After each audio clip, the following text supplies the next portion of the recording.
The neuron is the most fundamental part of our brain's architecture. Neurons are made up of three basic parts. First, there's the main cell body, which contains the nucleus.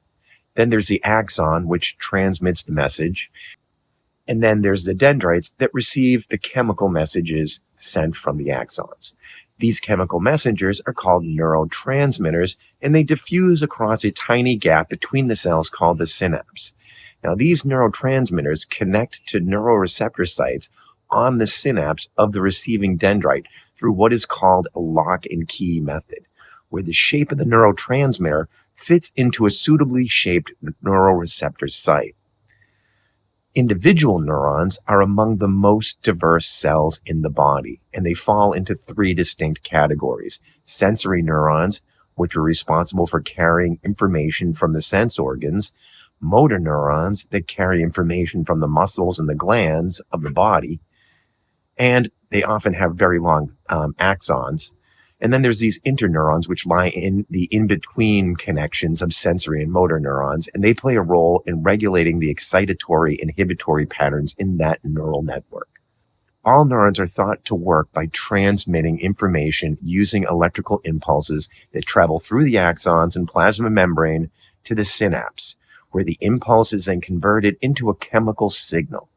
When this chemical signal crosses to the other side of the synaptic cleft, it is again converted into electrical impulses that are sent down the axon to the synapse between the next neuron. The alternating of electrical and chemical signals between neurons are thought to produce the vast enriched neurological behavior associated with the brain and the nervous system. And it's common to the nervous systems of all organisms except for single-celled protozoa. It is believed that individual neurons function in the brain much like the individual switches in a computer's processor. Each neuron is specialized and becomes electrically excited or inhibited in response to specific information. For example, in the case of sight, specialized sensory neurons called rods and cones detect photons entering the eye. These neurons respond only to specific wavelengths of light, and the differing intensities with which these neurons respond builds the perception of the colors that we perceive. This information is sent to the interneurons that may, in turn, become excited by the qualities of shape or movement or other sorts of factors.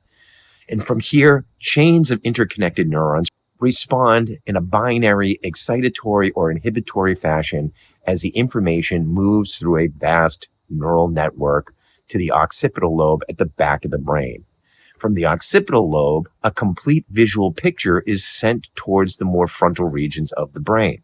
As this picture is moved forward through the brain, other neurons are excited or inhibited. They add information to the perception. Hodgkins and Huxley in 1952 were among the first to propose the brain functioned like a computer, building its interface through a computational system of binary bits, not of ones and zeros, but a computational process of excited or inhibited neuron behavior. This model assumes that brains are analogous to the hardware of a computer, and it has not been until fairly recently that neurologists have begun to understand enough about computer science, and vice versa, to develop theories about the software that runs on this neuronal hardware.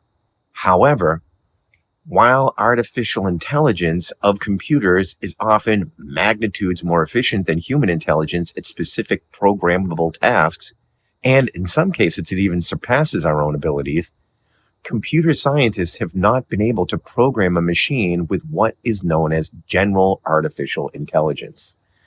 A machine with general artificial intelligence would possess the cognitive flexibility and capacity for problem solving that's natural for humans. While many computer scientists would love to produce a working general artificial intelligence, there are presently no clear computational solutions to the problem because there does not seem to be a good computational analog to metacognition or understanding. However, this does not rule out that generalized artificial intelligence will not emerge as processing power of these systems increase.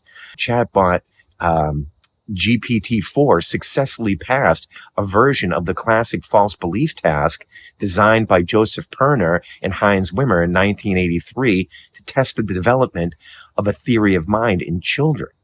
Now, to be sure that the program did not just simply parrot back an answer that it found in a search, they created a version of the test that was new.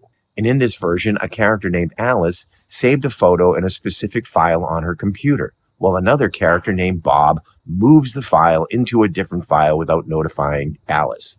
Now, chatbot GPT-4 was able to correctly deduce that when Alice returned to work that she would not find the picture where she expected it because she did not have the knowledge that the file had been moved.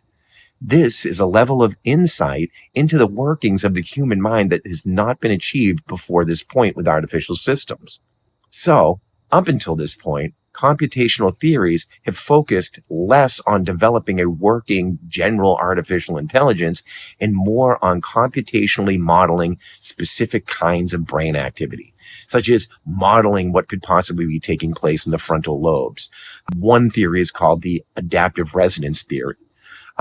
There's also Metcalfe's composite holographic associative recall model, which proposes that the brain's metacognitive evaluations are based on familiarity checks that are computed between new and already stored information in memory. This is described as novelty monitoring. All of these models have their shortcomings and fail to account for specific phenomenon that we see in the brain. For example, inhibition turns out to be extremely difficult to program, and at present, I have not heard of any computationally easy or reliably accurate ways to help a machine differentiate between an appropriate response from an inappropriate response.